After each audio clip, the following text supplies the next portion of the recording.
Alright everyone, my name is Bob for a new episode of Oranda Power, and today I want to start this episode with this comment from Chubby Bunny. So, I don't think it's right to stuff any more fish in that small tank. It's not good for them. Please get a bigger tank. Well, thank you a lot for listening to the video, because in that same video I said, ta-da! I have the cabinet for the 44-gallon aquarium. So we are not only going to keep the fish in the 26-gallon, we also have this 44-gallon aquarium that is coming real soon, potentially this week or next week at most. So the 44-gallon aquarium is going to be set right here, while this 26-gallon aquarium, after I resealed it, because I do need to put some silicone because of the leaking problem. I can literally see where the problem is. So the 26-gallon is going to go right there. Now, in this episode, we're going to talk about what is going to be the future, what is going to be potentially stocked in both of those aquariums. But first, I want to say, this cabinet, as I mentioned previously, was half price. So instead of paying $226, I only paid $114, which will allow us to have a very good and strong filtration, put more money into filtration. And this is very important. If you want to keep a lot of fish like in this aquarium, you need strong filtration. This is why I have not only the sponge filter but also the hanging back filter. That way I'm able to have a balanced aquarium, and a balanced aquarium is the most important thing. And to know if your aquarium is balanced, I strongly recommend testing the water, which I do. And this is why I know my aquarium is safe for even more fish than what I have right now, though I won't overstock this aquarium. So, in this aquarium, what will we put? We will keep the swordtails in this aquarium and turn it into a tropical aquarium full of other life bearers, such as platies, mollies, guppies, and I've seen some incredible killifish that I want in this aquarium, and it's going to be perfect for them.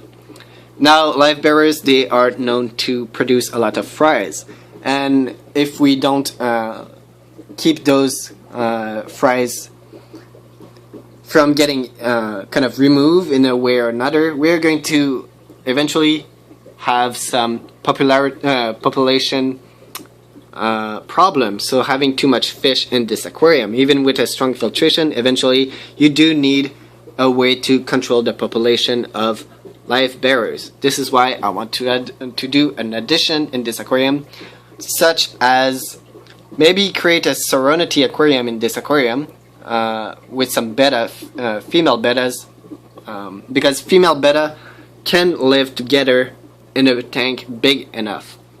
And this tank would be perfect for a Serenity, keeping like 4 or 5 females. And this aquarium also would be perfect for a planting aquarium, because the goldfish would go in the other aquarium. So basically this aquarium, tropical water, life bearer type aquarium with a Serenity of betas. But also, and that's very interesting, maybe, since the aquarium is will now turn to be tropical, we could keep my favorite fish ever, the angelfish. Now I wouldn't get a pair, I would only get one angelfish. Oh, we have some breeding behavior. That's awesome. If the goldfish can stop nipping at them.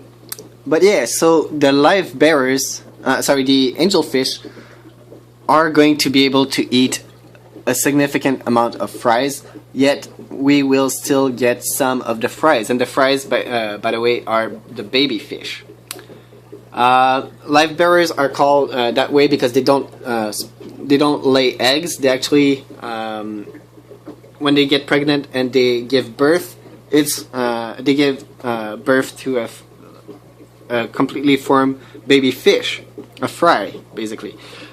So that's awesome, and having an angelfish in here would be so cool. And since it wouldn't be in a breeding pair or things like that, it wouldn't be merely as aggressive, and it would have the entirety of the aquarium as its territory, while all the life bearers wouldn't really bother its territory, you know, because life bearers aren't territorial, so they wouldn't want to take control of what is his, you know.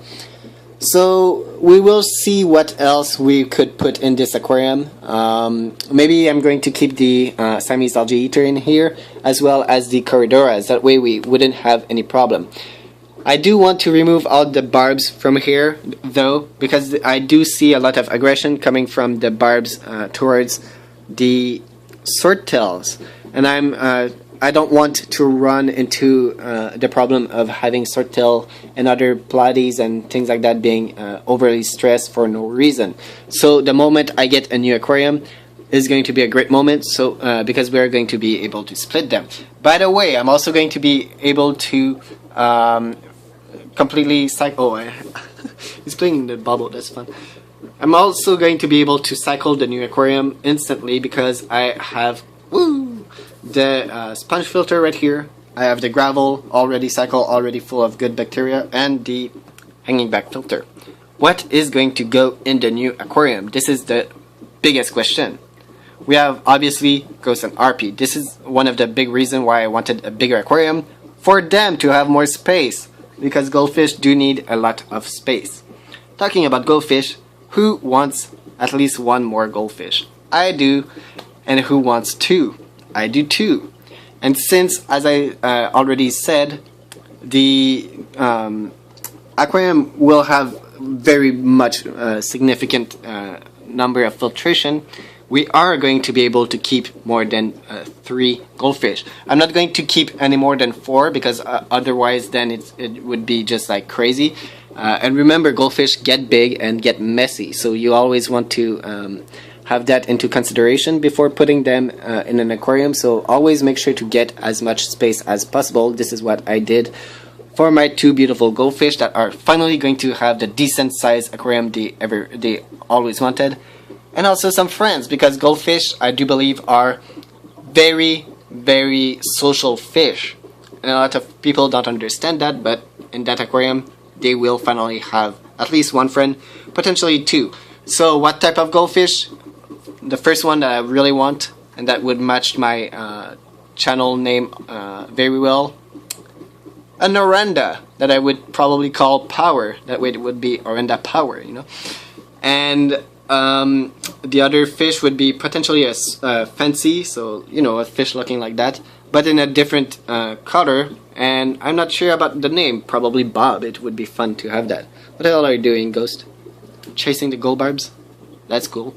Speaking of gold barbs, since those little guys are aggressive because they are in too small of a school right now, I finally am going to do what I always wanted to do since I have them, boost up the amount of gold barbs. I'm talking about at least 10 or more, even like 12.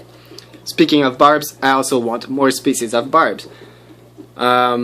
Oh, and I'm going to boost the school of the checkered barbs, but I also want some rosy barbs, some Odessa barbs, and potentially some black ruby barb. With that, I would also add some smaller schools, such as like a school of 6 rainbow fish, because yes, some rainbow fish do well in the same temperature as the goldfish. Not all, obviously. Some will only do well in tropical water, but some can do well into subtropical water, which is in the low 20s. And that's what the temperature of the goldfish aquarium is going to be. So having a few rainbow fish as well as a few minnows is also going to be awesome in that aquarium. Now we are also going to get some extra surprises. I'm not sure exactly what just yet, but I'm going to try new stuff. I'm going to try new fish. Maybe get some tetras in the goldfish aquarium. Maybe like switch some stuff that I don't want and replace them with stuff that I do prefer to have. For example, I might replace the entire school of Danios with a cooler school of bigger sized Danios, because I did see a nice species of Danios that are bigger than the one I have right now. And the only problem I have with the Danios that I currently have is the fact that they are kind of still small, and even though the goldfish don't seem to eat them anymore, I don't want to run into losing more of them. So if I'm not able to offer them the proper life, but there is you know, like a bigger species of Danios, which there is, I could just replace those Danios with the bigger ones, or just try it out, because I do think that those Danios have survived their trial and now they don't get eat anymore by the goldfish, but I still have to manage that. So bigger fish will be kept with the goldfish, smaller fish will be kept with the swordtails, tropical in here, cold water in here, lot of place for everyone, lot of filtration, a lot of fun, and I'm so excited, everyone.